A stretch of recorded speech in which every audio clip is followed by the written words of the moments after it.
Me dice, tengo que valorar el estado nutricional de un paciente en el periodo perioperatorio y sé que si le falta la vitamina C puede presentar ¿qué? Bueno, las vitaminas es verdad que es difícil aprendérselos, son muchos alimentos en los que se encuentran, muchos efectos, muchos déficits que pueden presentar, muchos problemas y es complicado, pero sabéis que es una pregunta muy habitual, entonces deberíamos de sabérnosla. En caso de la vitamina C se la relaciona mucho con el tema de la cicatrización, entonces sería cierta la opción 4. En esta pregunta, que es la número 72, me habla de un paciente al que se le ha hecho una colecistectomía laparoscópica y, ojo, me pregunta cuál es la opción incorrecta. Primero me tengo que fijar que lo que me pregunta es la incorrecta. Y luego vamos a ver las distintas opciones. Mirad, esta pregunta está copiada textualmente de un cuadro de un libro. Entonces copiaron justo lo que ponía en ese cuadro, pero desde mi punto de vista es un poco chapucillas y os explico. Mirad, la primera de las respuestas me dice que si el paciente tiene que comenzar a hacer ejercicio ligero, caminar, luego me especifica, una semana después de la intervención. Con esta respuesta tenéis que plantearos qué me queréis preguntar realmente. Entonces lo que os quieren preguntar es si después de una colecistectomía laparoscópica hay que estar mucho tiempo en reposo. Bueno, pues eso sería falso. Entonces lo que quieren que veáis es que esta sería la opción falsa, por tanto la respuesta que busco, porque lo que hay que hacer es una movilización precoz. ¿Vale? Respecto al resto, bueno, me dice que puede ducharse o bañarse pasados 1 o 2 días. Hombre, se podría duchar pues pasado un día, no hace falta que esperen los 2, pero bueno. Me dice que puede retomar la actividad sexual cuando desee. Claro, esta nos planteamos, dices, bueno, cuando desee, pues no sé si después de la intervención va a tener muchas ganas el pobre o la pobre. Bueno, realmente, ¿qué me quieren decir con esta opción? Lo que me quieren decir es que no existe una contraindicación como existiría, por ejemplo, en una persona que se le ha operado de próstata. Entonces, bueno, pues si se encuentra bien, no tiene dolores, no tiene problemas, podría hacerlo. Eso es realmente lo que me quieren decir. Luego, en la opción 4, la respuesta 4, me dice que si tiene intolerancia a la grasa, tiene que, después de la operación, irla incorporando, pero de forma gradual. Bueno, parece razonable. Quizá la menos razonable es esta, porque me dice que tiene que reanudar la dieta normal. Sí, la tiene que reanudar, pero dices, ¿cuándo? De forma progresiva, pasado un tiempo, puede que sea la ambigua. Es verdad que es una pregunta, desde mi punto de vista, pues un poco mal formulada, pero la más correcta de todas sería la 1 y sobre todo lo que tenéis que plantearos es que con la 1 lo que me quiere decir es que después de una cirugía laparoscópica hay que intentar la movilización lo más precoz posible, por eso dejarle una semana sin movilizar sería algo incorrecto. ¿Vale? Bueno, pues tenemos vista la 72, nos vamos a la siguiente pregunta, que sería la 73. La 73 es una pregunta que desde hace muchos años se ha preguntado este concepto, pero normalmente bastante mal preguntado, y este año por primera vez lo han preguntado bastante bien. Entonces me habla de un patrón respiratorio que dice que aparece normalmente en una persona que pueda tener una meningitis, una lesión supratentorial, y me habla del patrón respiratorio de Cheyne-Stokes. Realmente todo lo anterior que me cuenta es un poco para despistarme, pero lo que me quiere preguntar es el patrón de Cheyne-Stokes. Bueno, pues que sepáis que en este patrón respiratorio de Cheyne-Stokes lo que se produce es un aumento de la frecuencia e intensidad de la respiración hasta llegar a un máximo, a partir del cual comienza a decrecer y esto se va a alternar con ciclos de apneas. Entonces, si os dais cuenta, hay una respuesta que se ciñe prácticamente de forma textual a esta definición, que sería la respuesta 3. Espero que también la hayáis acertado, porque es un clásico. Los patrones respiratorios hay que sabérselos porque los preguntan con una relativa frecuencia. En la pregunta número 74 me habla del kerning. El kerning y el Brudzinski también lo estudiamos mucho. Es un clásico quizá más de oposiciones que de leer. Entonces, dentro de las opciones solo hay una propia. El kerning, que sabéis que es el doblar la pierna y al intentar estirarla que aparezca dolor, es típico de la irritación meningea y por tanto típico de las meningitis. Entonces, fácil también esta pregunta. Luego decís que es muy difícil el examen EIR, pero veréis que hay muchas que son bastante fáciles. En esta me habla de cuál de estas insulinas debería de utilizar como dosis basal. ¿Qué me quiere preguntar aquí realmente? Pues lo que me quiere preguntar es si yo sé cuáles son las insulinas rápidas o cuáles son las insulinas que actúan de una forma más lenta o cuáles son los antidiabéticos orales. Entonces iríamos tachando. La primera que yo tacharía sería la metformina, es decir, la opción 3. La metformina, ¿qué es? Es un antidiabético oral, entonces si está hablándome de una insulina, directamente la tacho. Y luego tacharía la Lispro y la Spar. Si vosotros habéis estudiado en nuestros apuntes, en la parte final nos habla de qué insulinas son regulares. Entonces tanto la Lispro como la Spar son insulinas no regulares en este caso, sino, perdón, Lispro y Spar serían insulinas ultra rápidas. Y luego la insulina regular sería una insulina rápida. Es lo mismo decir regular que rápida. Entonces tacharíamos la opción 3 porque es antidiabético oral, la opción 5 porque es una insulina rápida y la opción 1 y 2 porque son insulinas ultra rápidas. La única opción posible, la 4. Me dice que tengo un paciente con ventilación mecánica y que todo está controlado. Entonces me dice, tiene un flujo controlado, tiene un tiempo preajustado, está sincronizado, todo está controlado. Entonces, por lógica, si todo está controlado, si no hay posibilidad de respiraciones espontáneas, etcétera, ¿qué es lo que tendré? Pues una ventilación mecánica controlada. Esta también es sentido común. Me dice que voy a tomar la presión mediante un catéter de arteria pulmonar, el Swan-Ganz, que yo os decía que nosotros lo llamábamos el catéter de San Juan, entonces un Swan-Ganz. Y me dice que cómo lo hago. Vosotros sabéis que un catéter de Swan-Ganz tiene varias terminaciones, una terminación proximal y una terminación distal. Y sabemos que en la puntita del catéter de Swan-Ganz hay un balón. Entonces me dice, vamos a poner esta para evitar liarnos. Me dice la opción 1. No es necesario inflar el balón, eso es mentira. Cuando yo lo que quiero medir es la presión capilar pulmonar o la presión de enclamamiento pulmonar, tengo que inflar el balón para hincharlo y que quede atascado en un pequeño capilar pulmonar. Entonces la opción 1 sería falsa. Me dice, el catéter siempre se ha de introducir con el balón inflado, pero a la mitad del volumen recomendado. Mentira, se hincha y se introduce hinchado, se retira deshinchado. ¿Vale? La opción 3 y 4 vamos a dejarlas en stand-by. Y luego me dice, hay que dejar el balón inflado después de terminar la PIC. Eso es mentira. Si yo lo dejo hinchado, lo que va a hacer es que se produzca una necrosis, porque está aplastando un capilar. Entonces las únicas opciones posibles serían o bien la 3 o bien la 4. En la 3 me dice que se hincha con 1,5 ml y en la 4 con 3. Pues si habéis estudiado los apuntes, sabéis que un catéter de Swan se hincha con entre 1 y 1,5 ml de aire, ¿vale? Entonces la opción correcta sería la 3. En la siguiente me pregunta por la distensión. ¿Y qué es la distensión? Yo hay algunas que veo muy claras. Me dice, ¿es la lesión de una cápsula articular? Falsa. Porque eso podría ser una luxación. ¿Es la interrupción en la continuidad del hueso? Falsa, esa sería una fractura. Hay algunos que dudabais un poco. Hombre, yo creo que el movimiento forzado de producción brusca es claramente falsa. Entonces, de momento sabemos que lesión de la cápsula articular es falsa, rotura del hueso sería falsa. Algunos me hablabais de que dudabais, hombre, movimiento forzado de producción brusca, que es la 2, yo creo que tampoco ofrece duda, y algunos consideráis que si una distensión podría ser una lesión de los tejidos blandos. Hombre, podría ser, pero es una respuesta muy inespecífica. Entonces, en vez de tirar por eso, yo escogería la que es mucho más clara, que es una lesión por estiramiento del músculo. Entonces, la opción correcta en este caso sería la 3.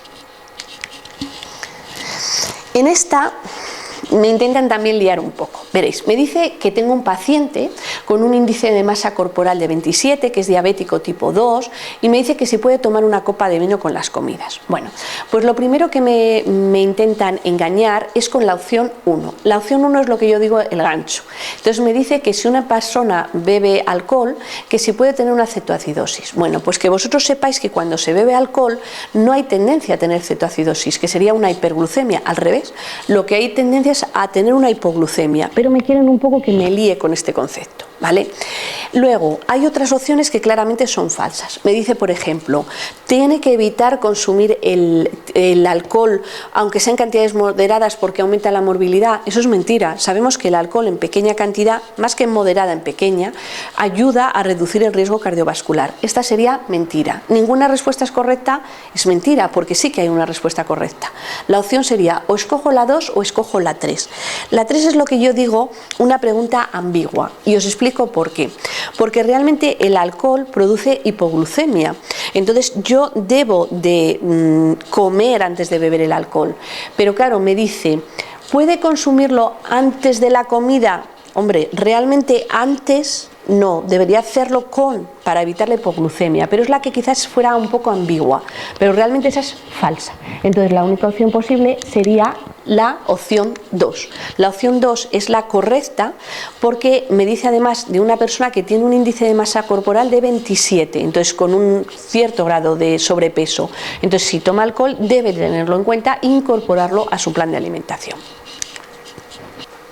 En la pregunta 80 me habla de un paciente que tiene una dispepsia y me dice que voy a hacerle la prueba del Helicobacter pylori y me dice que qué cuidados o qué tengo que hacer antes de realizar esta prueba. Bueno, pues mirar, en esta pregunta el tribunal consideró correcto la opción o la respuesta 2. Me dice que tengo que retirar el tratamiento con inhibidores de la bomba de protones un par de semanas antes de realizar la prueba. Eso es cierto, pero si vosotros os descargáis la ficha técnica del Ministerio de Sanidad, veréis que también me recomienda que tengo que quitar lo que son los antiácidos. En concreto me habla de que tengo que retirar las sales de bismuto, que son un tipo de antiácidos.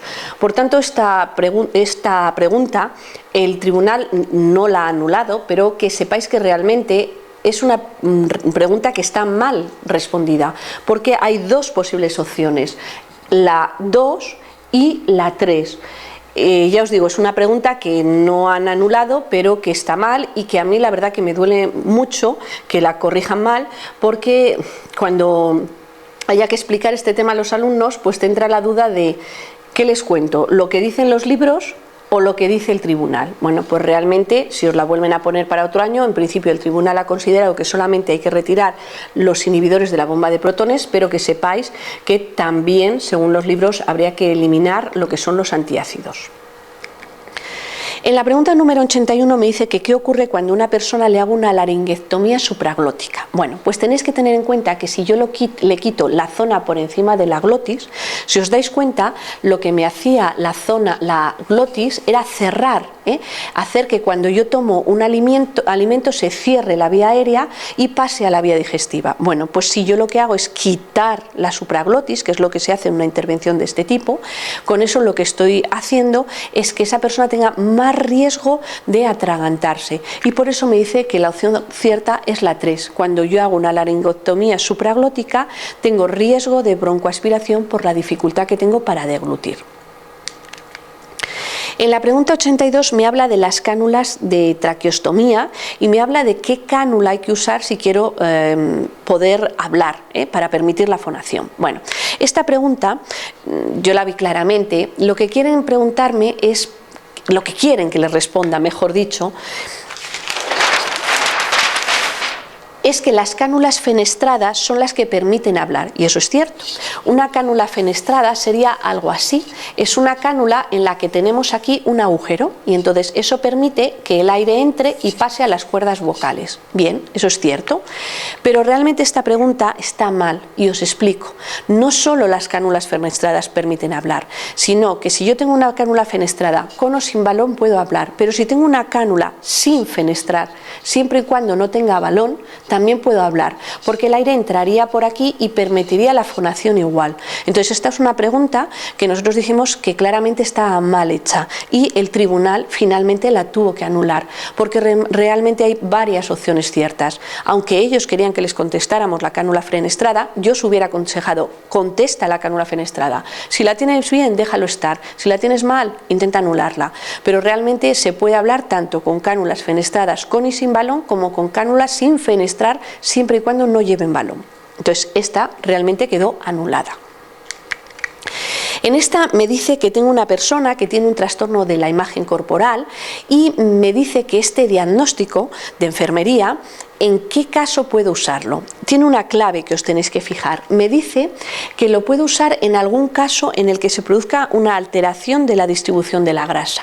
Claro, el gancho para que vosotros piquéis es en el embarazo, porque decís, bueno, pero en el embarazo se produce una alteración de la imagen corporal. Sí, es cierto, pero me dice que se produce una alteración de los depósitos de grasa. ¿Y eso realmente en qué enfermedad se produce? En el Cushing. Si os acordáis, hablábamos de la cara de luna llena, os acordáis de aquellas fotos que os puse, y del cuello de toro, del cuello de búfalo. Entonces, es la única enfermedad en la que no solo se produce una alteración de la imagen corporal, sino que se alteran los depósitos de grasa. En la pregunta número 84 me habla de una enfermedad que me encantó que os la pusieran. Esta enfermedad no viene en muchos manuales, en otros lo han ido incluyendo paulatinamente, pero nosotros sí que la habíamos visto y yo siempre os contaba un ejemplo. Cuando yo trabajaba en la UBI, tuvimos un trabajador de la construcción, polaco creo que era, que el pobre no hablaba ni pizca de español y tuvo precisamente este síndrome, una polirradiculoneuropatía inflamatoria aguda, que es un síndrome de Guillain-Barré.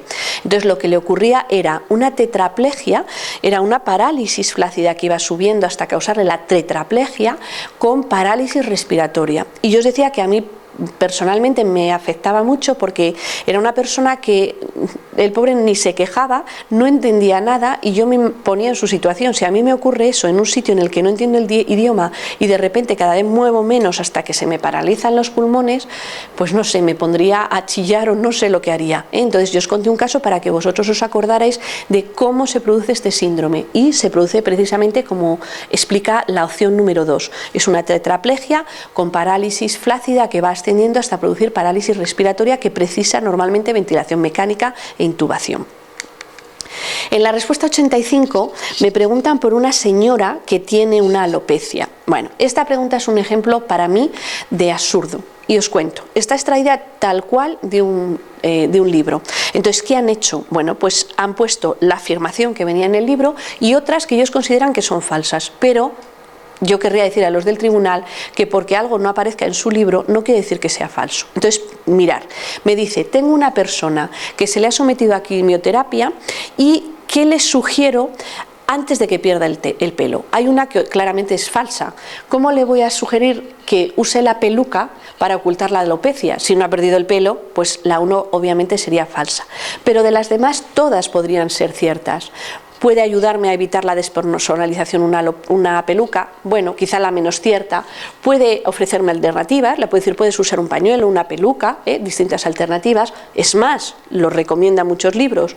Me dicen que antes de perder el pelo, vaya con mi propio pelo a escoger la peluca para escoger uno de un color similar, por si quiero evitar que se note ese cambio. Entonces, realmente todas son opciones posibles. Por supuesto, la 4 también puede ser, que es la que ellos dieron, por cierto. Prepararse para la pérdida y facilitar el ajuste, pero que sea cierta la 4 no significa que sea falsa, sobre todo ni la 3 ni la 5. Entonces es un ejemplo de pregunta absurda hecha por el tribunal en la que tenemos que contestar lo que ellos han visto en un libro exactamente, pero tienen que darse cuenta que hay otras opciones que pueden ser ciertas aunque aparezcan en otro libro distinto del que ellos han utilizado. Bueno, en la pregunta 86 me dice que qué recomendación sería adecuada para un paciente con osteoporosis.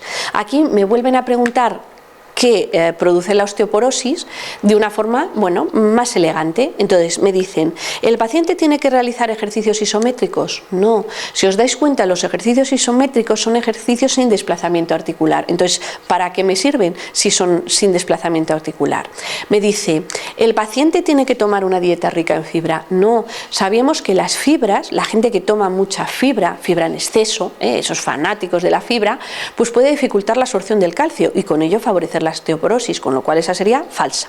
¿Tiene que limitar la actividad física? No. Si tengo osteoporosis, ¿cómo voy a limitar la actividad física? Al revés, la actividad física me viene bien, esa sería falsa. ¿Tengo que evitar la ingesta de bifosfonatos? Falsa. Los bifosfonatos sabemos que se utilizan para tratar la osteoporosis. ¿Cómo les voy a evitar? Mal. Y por último, ¿cuál es la correcta? ¿Tengo que dejar de fumar? Pues sí, tengo que dejar de fumar porque el fumar es un factor de riesgo para que aparezca la osteoporosis. Con lo cual, la que estoy buscando, que es la correcta, sería la 2, y además es una pregunta muy elegante. A mí me gusta mucho la forma en que os están preguntando los conceptos, ¿vale? La pregunta número 87 me habla que cuál de estas no define la enfermedad terminal. Esta yo también la di muchas vueltas, y la di muchas vueltas porque realmente hay que anularla, y os explico. Las definiciones de enfermedad terminal nosotros la habíamos visto, yo dije que era un clásico, sobre todo para las oposiciones. Sabíamos que era una enfermedad incurable, con un pronóstico final que no tiene solución, con un tiempo de vida limitado que serían 6 meses, con poca respuesta al tratamiento, con síntomas multifactoriales, con mucha afectación no solo del paciente sino de los cuidadores. Entonces, si os dais cuenta, todas corresponden a definiciones de enfermedad terminal. Es verdad que en la 1 solo me habla de enfermedad incurable, sin hablarme de pronóstico vital limitado, sino que me deja incurable sin más. Entonces podríamos considerar, bueno, pero hay enfermedades incurables que no son terminales. Y en la 2 me dice pronóstico de vida limitada, pero no me dice cuánto tiempo. Realmente en la enfermedad terminal se considera que el tiempo limitado está limitado a 6 meses. Entonces la 1 y la 2 podrían ser la opción que es la incorrecta, que es la que busco. Pero realmente está un poco mal formulada esta pregunta. Entonces, ¿qué hizo el tribunal? Desde mi punto de vista, con buen juicio, anuló esta pregunta. Entonces, es una pregunta más anulada. En este examen tenemos el récord de anulaciones, 9 anulaciones y 2 cambios de respuesta, lo nunca visto. Y ojo, hay muchas más preguntas que se han quedado en el tintero y que son para haberlas anulado también. En la siguiente pregunta me dice: tengo un paciente con un fallo renal crónico y me dice que va a presentar hormigueo, parestesias. ¿Por qué se produce esto? Bueno, pues esto nosotros lo teníamos en el tema de renal. Sabéis que el tema de renal nosotros le ampliamos bastante porque es un tema muy importante y que hemos añadido muchas de las cosas que precisamente os han preguntado. Entonces sabíamos que en los pacientes renales, igual que en los diabéticos es por la propia toxicidad del exceso de glucemia, pero en los renales por el exceso en los niveles de urea y de creatinina, se produce una afectación de los nervios y se produce lo que se denomina una neuropatía. Entonces es una neuropatía típica del paciente diabético o en este caso del paciente renal, lo que hablábamos del síndrome de piernas inquietas, los calambres, etcétera. Entonces esta espero que también 100% de aciertos. La pregunta número 89 me dice que en un paciente que está sometido a quimioterapia yo le tengo que dar muchos líquidos. ¿Por qué? Bueno, pues esto también lo sabíamos. Sabíamos que cuando yo utilizo cualquier sustancia que pueda ser nefrotóxica, sea un contraste, quimioterapia u otros, lo fundamental es que yo tome muchos líquidos para intentar que esa sustancia nefrotóxica se elimine lo más pronto posible y no dañe el riñón. Entonces, por eso sabíamos que cuando se pone quimioterapia, igual que cuando se utiliza un contraste, hay que utilizar líquidos abundantes para evitar el daño renal. La opción correcta sería la 1. La pregunta número 90, y aquí ya llegamos a la mitad del examen, nos va quedando menos, me dice que en una insuficiencia prerrenal, ¿qué es lo que voy a vigilar? Hay algunas claramente falsas. Si os dais cuenta, yo puedo descartar hematuria, orina turbia, dolor cólico, porque realmente esto está más relacionado con una infección o podría ser con una insuficiencia que fuera posrenal de tipo obstructivo, pero en este caso las opciones 2, 3 y 4 yo creo que claramente las vemos que son falsas. Luego, la opción 1 claramente se ve que es cierta, porque si os dais cuenta, en el fallo prerrenal, que era aquel que se producía antes de llegar al riñón, una de las principales causas sería la hipovolemia. Entonces sabíamos que había un fallo intrarrenal o parenquimatoso y pos. En este caso me preguntan por el pre. Entonces yo sé que en el fallo prerrenal la principal causa sería el déficit de líquidos o el déficit de volemia o el bajo gasto cardíaco. Entonces claramente la opción 1 sería la cierta. Nos encontraremos en un fallo renal signos de bajo gasto cardíaco. Pero esta pregunta es muy bonita. Tiene otra opción que es el gancho, que sería la 5. Y me dice que si en un fallo prerrenal se eleva la creatinina. No. Esto es lo que quieren liaros. Si yo tengo un fallo renal, lo que ocurre es que la creatinina sube, sí, es verdad, pero el aclaramiento de creatinina baja. Entonces es falsa por esto. En un fallo renal yo tendría creatinina elevada con aclaramiento de creatinina disminuido, porque el riñón no es capaz de aclarar, de depurar la creatinina. Ese es el gancho de esta pregunta. En la siguiente nos encontramos que tengo una persona con un fallo cardíaco y que tiene una intolerancia a la actividad. Eso sería un diagnóstico de enfermería reconocido como tal, intolerancia a la actividad. Y me dice con qué lo relacionaríamos. Si os acordáis, cuando vimos el PES de antes, hablábamos de que había un problema, etiología y signos y síntomas. Si os acordáis, era problema relacionado con y manifestado por. Entonces, ¿con qué relaciono a este problema que yo me he encontrado? Bueno, pues la etiología de este diagnóstico de enfermería, si vosotros habéis estudiado la insuficiencia cardíaca, la opción es fácil. La única que puede ser cierta es la 2, porque si os dais cuenta, en la definición de la insuficiencia cardíaca me dice que es una situación en que se produce un déficit de aporte de oxígeno, es decir, en la cual mi organismo pide más oxígeno y más nutrientes de los que mi corazón le puede aportar. Entonces se produce un desequilibrio entre el aporte y la demanda de oxígeno. ¿Por qué? Porque el corazón no es capaz de contraerse adecuadamente. Entonces, realmente es aplicar la definición y relacionar, es una pregunta también bonita, los conceptos de diagnósticos de enfermería con conceptos de fisiopatología.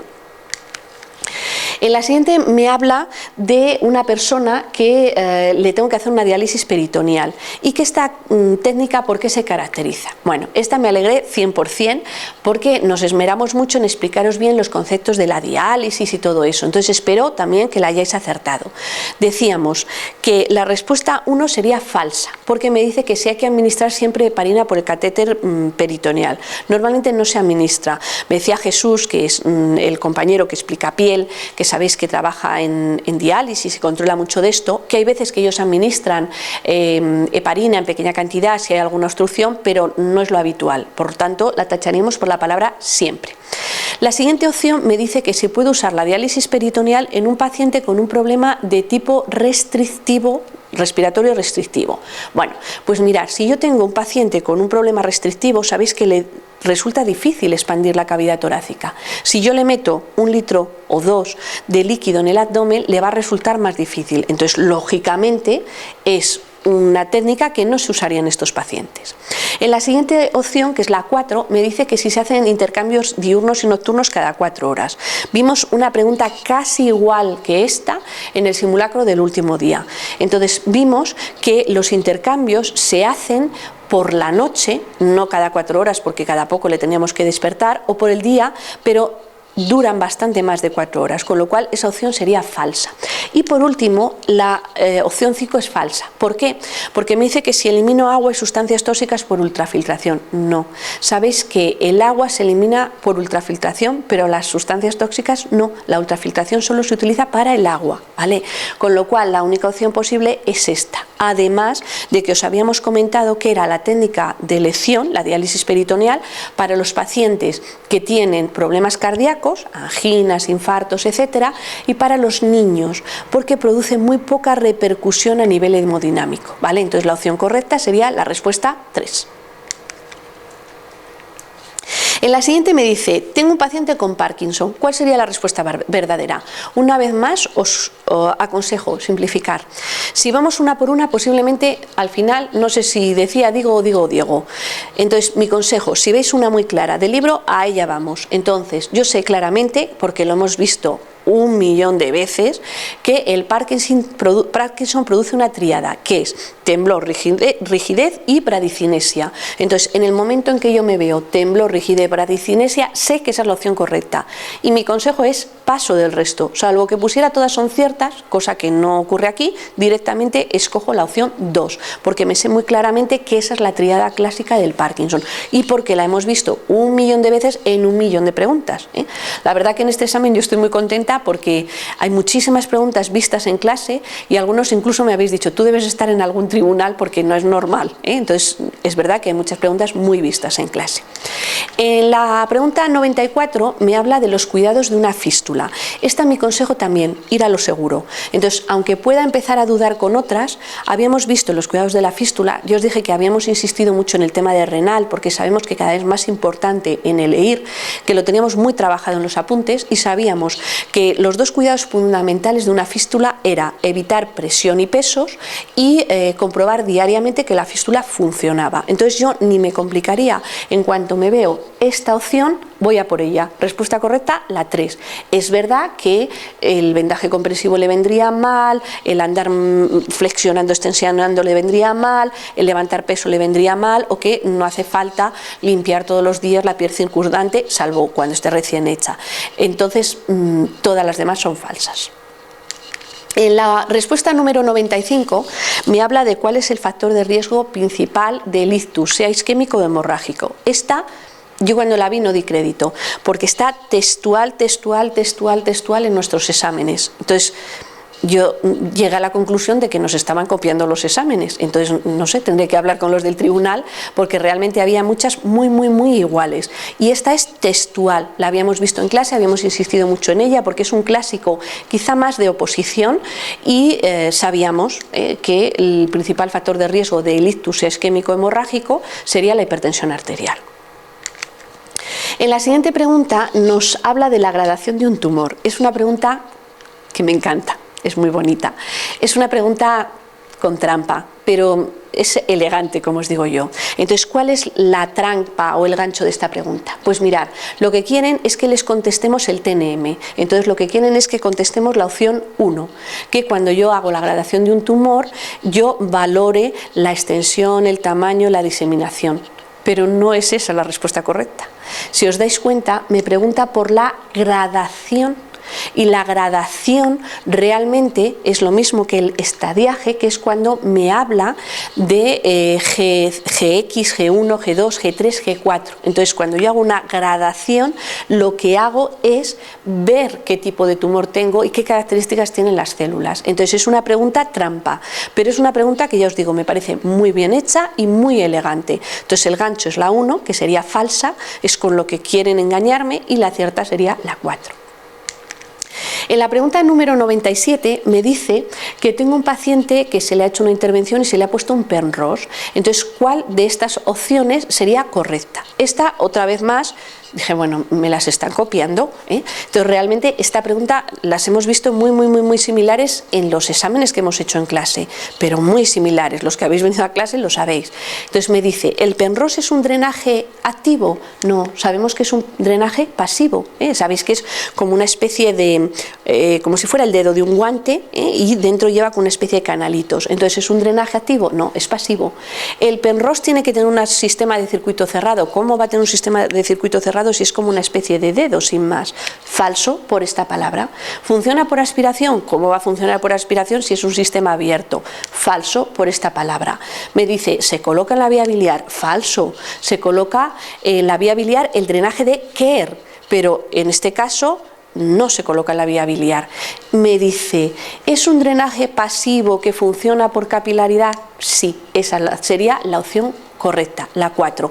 Espero que, vamos, 100% también de aciertos, porque esto ya machacarlo más es imposible. La pregunta número 98 me habla de los cuidados que tengo que dar a un paciente con epístasis. Con esto tenéis que saber leer entre líneas. Es una pregunta bonita también. ¿Qué me quiere decir? Lo hemos trabajado mucho en clase. Si os dais cuenta, la respuesta 1, 2 y 3 me dicen exactamente lo mismo. ¿Os acordáis? ¿Qué me dicen?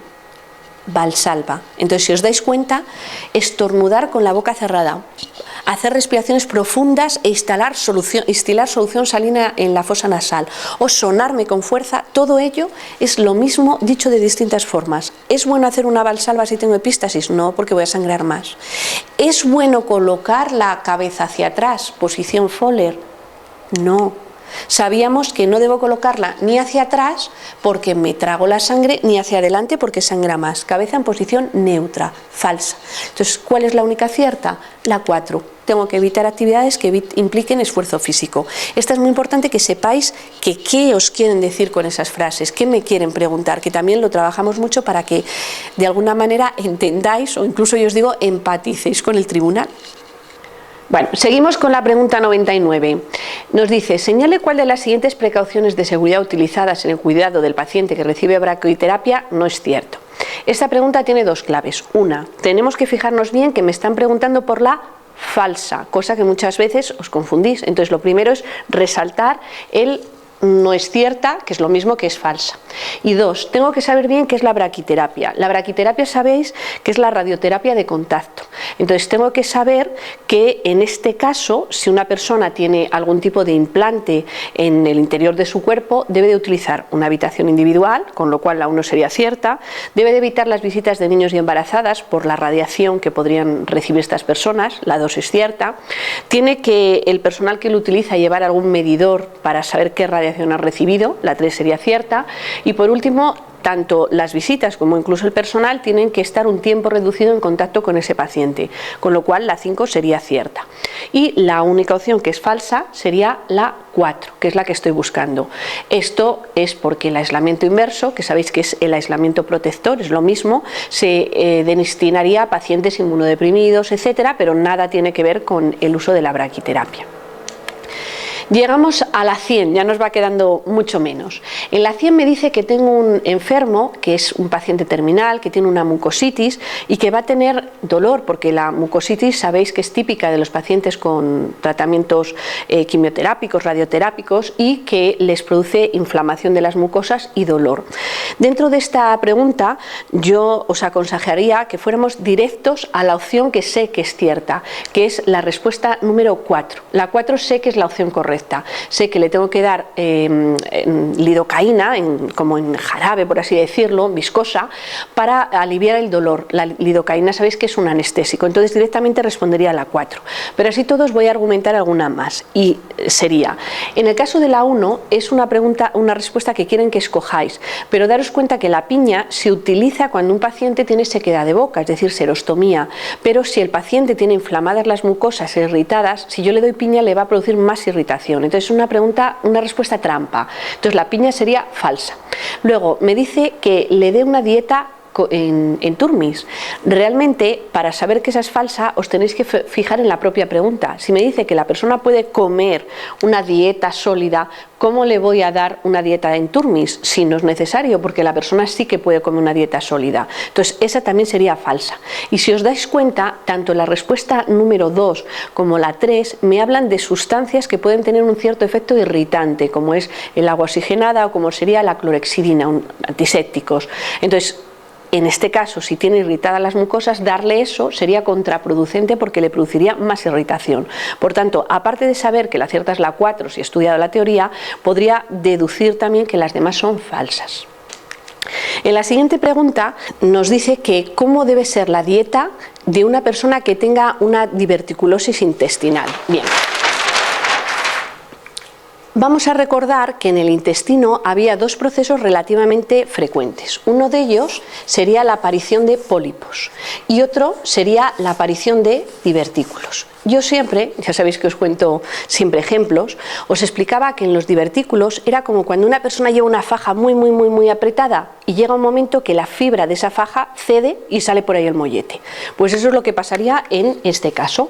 El intestino tiene retenida tiene muchas heces retenidas aquí, es decir, es típico de gente con estreñimiento. Entonces llega un momento que después de tener tantas heces retenidas, la fibra muscular cede y sale un divertículo. Entonces sabíamos que la diverticulosis estaba muy relacionada con problemas de estreñimiento y muy relacionada con la falta de fibra en la dieta. Entonces, para evitarlas, pues para evitarlo, justamente lo que tenemos que tomar es una dieta rica en fibra que haga que que nuestras heces se evacúen rápidamente y no produzcan esa presión que generaría luego los divertículos. También es fácil.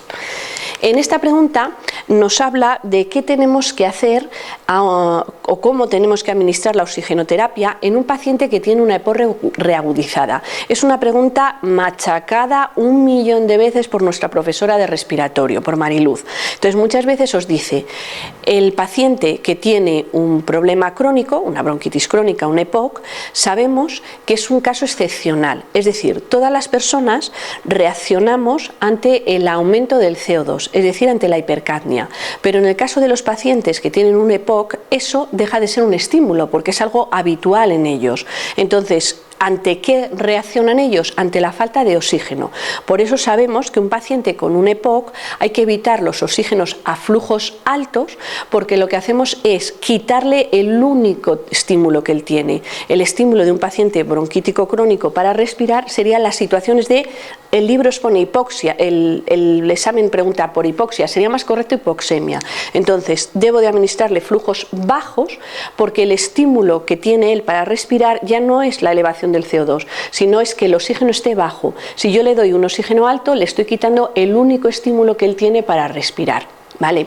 Pero esta pregunta es una vez más de las que a veces castiga a quien estudia, porque podemos ir directas a la respuesta 4 y no cuestionarnos más. Sin embargo, quien haya estudiado mucho se puede cuestionar la 5, porque en las guías de práctica clínica dice que el oxígeno que les administremos debe de ser a flujos bajos, pero me debe de permitir mantener una presión de oxígeno en torno al 60 y una saturación en torno al 90%. Entonces, fijaros que aquí me lanzan este gancho para intentarme engañar y me dicen que tengo que conseguir una presión de oxígeno superior a 90. Eso es mentira. Lo que tengo que conseguir es una saturación de oxígeno superior al 90%, pero la presión de oxígeno realmente vale con que sea superior a 60. Entonces es una pregunta que lleva su trampa, que mucha gente ni la habrá visto porque no indagará tanto, pero quien haya estudiado puede haber tenido problema con ella. En la pregunta número 103 nos encontramos con un paciente que tiene un cáncer terminal avanzado y me pregunta qué será lo que me indica que está al final de su vida. Esta es una pregunta que yo creo que si la dais muchas vueltas empezaríais a dudar de todo.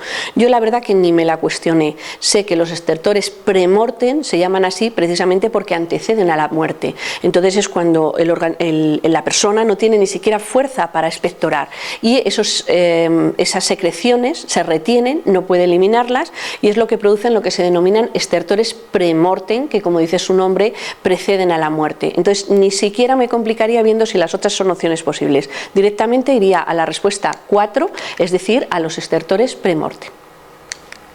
En la siguiente pregunta nos habla del cuidado de las heridas y nos dice que hay muchos apósitos. ¿Cuál es la opción correcta? Esta, pues os puedo ir deduciendo una por una, que si las gasas mantienen la herida húmeda, falso, que si los hidrogeles secan, falso, son desbridantes y además lo que hacen es aumentar la humedad. Entonces os podría ir una por una deduciéndola, pero realmente yo creo que ni nos tenemos que complicar, porque tenemos muy claro que los apósitos hidrocoloides se utilizan como parte de la cura en ambiente húmedo. Entonces yo creo que ni siquiera hace falta que nos compliquemos mucho más. Directamente yo iría como opción correcta la 4.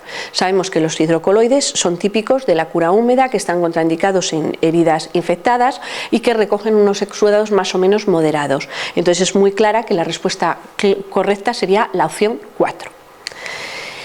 La pregunta de la tirotoxicosis me dice que cuál de estas medidas llevaría a cabo. Primero me tengo que saber qué es una tirotoxicosis. Entonces la tirotoxicosis realmente es un aumento del funcionamiento del tiroides, es una hiperestimulación tiroidea, que no siempre, pero la mayoría de las veces va a cursar con clínica de hipertiroidismo. Entonces realmente yo lo que estoy pensando es qué haría una persona que tiene hipertiroidismo. Entonces, para evitar liarnos, vamos a poner la respuesta correcta, que sería la 4, pero quiero que os deis cuenta de una cosa, todas van en una línea menos una. Entonces, ¿tengo que abrigar al paciente? No. ¿Por qué abrigaría al paciente? Si tiene frío. ¿Quién tiene frío? ¿El hipo o el hipertiroideo? Pues el que tiene frío es el hipotiroideo. ¿A quién le tengo que dar una dieta hipocalórica? Al hipotiroideo.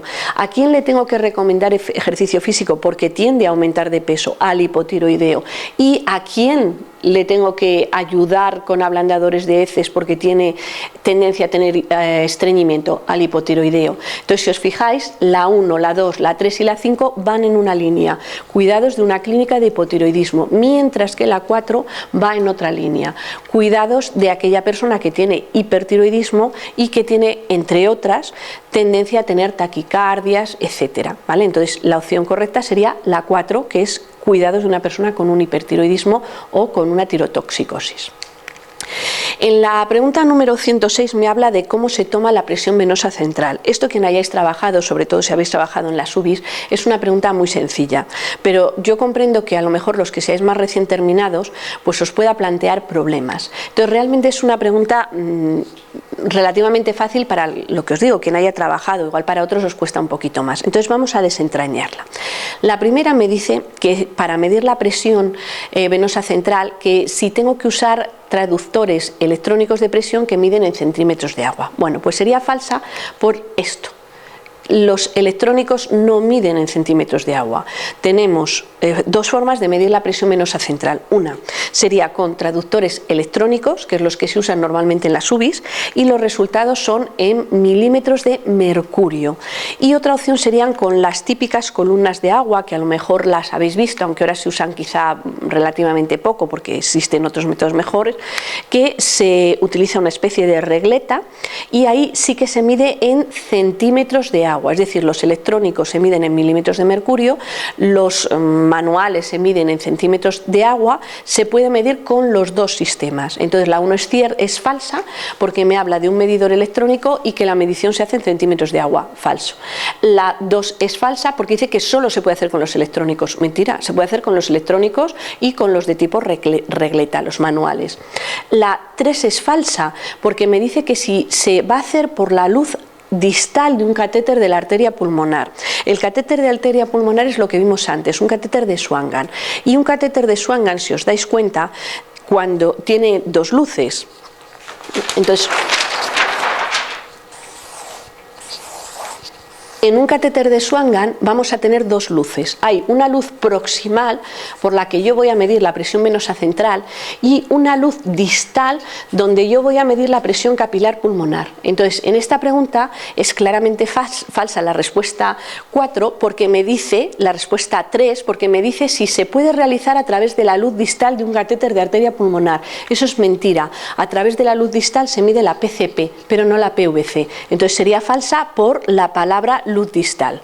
En la siguiente me dice, ¿se puede utilizar transductores electrónicos y de columna de agua? Pues esa realmente es la cierta, la opción 4, la respuesta 4. Y en la 5 me dice, es un buen reflejo del funcionamiento del ventrículo izquierdo. Mentira. Si os acordáis, la PCP sí que refleja cómo funciona el ventrículo izquierdo, pero la PVC lo que refleja es cómo funciona el ventrículo derecho, la volemia, la precarga, etcétera. Entonces la 5 sería falsa también y la única opción posible sería la 4. En la pregunta 107 me dice que en qué posición tengo que colocar a un paciente para realizarle una gastroscopia. Esta es clara. Yo os había dicho prácticamente todas las actividades que se realizan en los pacientes de tipo digestivo se realizan en decúbito lateral izquierdo. Una colonoscopia, una gastroscopia, un enema, etc. El truco o con lo que os quieren engañar es con la posición de Sims. Es verdad que, por ejemplo, para una colonoscopia es más correcta la posición de Sims que el decúbito lateral izquierdo en sí. Entonces es para que dudemos, pero realmente la gastroscopia se realizaría en decúbito lateral izquierdo. Sabéis que en el SIMS estaría la pierna superior ligeramente elevada y es más adecuada, por ejemplo, para una colonoscopia.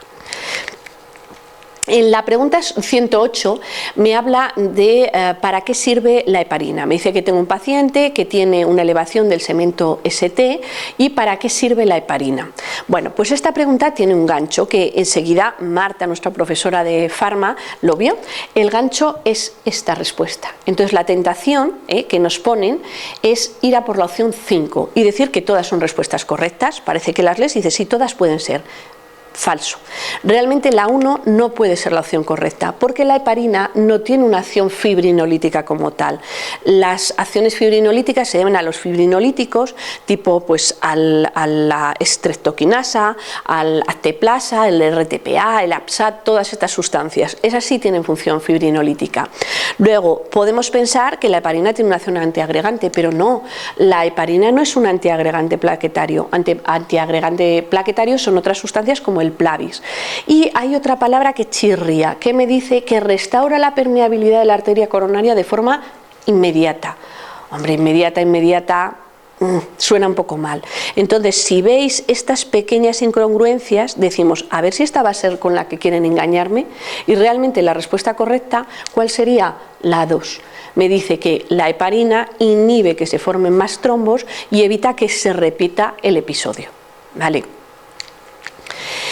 En esta me habla de un paciente que tiene infecciones urinarias repetidas. ¿Y cuál de estas puede ser factor de riesgo para las infecciones urinarias? Mirad, lo primero que os tenéis que dar cuenta es que con las opciones 3 y 5 lo que quieren es engañarme. ¿Por qué? Porque las relaciono con las infecciones, pero la opción 3 y la opción 5 no son causas, son síntomas de la infección. Entonces la 3 y la 5 no serían. La opción 2 tampoco es cierta, porque sabemos que las sustancias que acidifican la orina, lejos de ser sustancias que favorezcan las infecciones, son sustancias que disminuyen las infecciones. De hecho, nosotros en Renal habíamos estudiado que había un estudio del Ministerio que así lo demostraba, con lo cual la opción 2 también sería falsa, no puede ser causa de infección, sino al revés, es un tratamiento que se puede usar en las infecciones. Podría ser la 4, bueno, podría incluso estar relacionado, o la 1, que es claramente la respuesta correcta. Si recordáis, cuando estudiábamos renal, sabíamos que los cálculos urinarios eran una de las principales causas de obstrucción, o realmente la principal causa de obstrucción urinaria, salvo en ancianos, que eran los problemas de próstata. Y sabíamos a su vez que estos cálculos estaban íntimamente relacionados con las infecciones. Siempre que haya algo que impida la salida de orina, aumenta el riesgo de infección. Entonces, claramente, la respuesta correcta sería la 1. Los cálculos urinarios favorecen el que aparezcan infecciones.